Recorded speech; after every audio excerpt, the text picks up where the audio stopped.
derecede.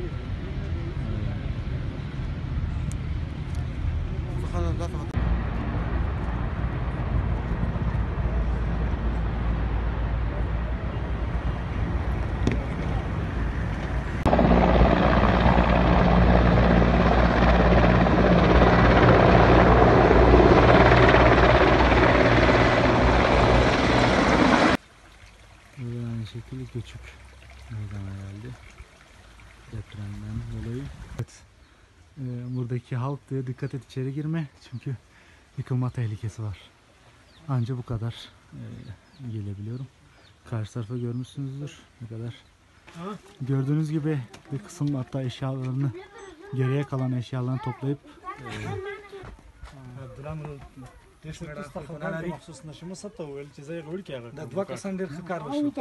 hem gerçekten su sıkıntısı aşırı derecede. Burada su yok neredeyse doğrusu. Yani akar derelerden kullanılıyor. Evet.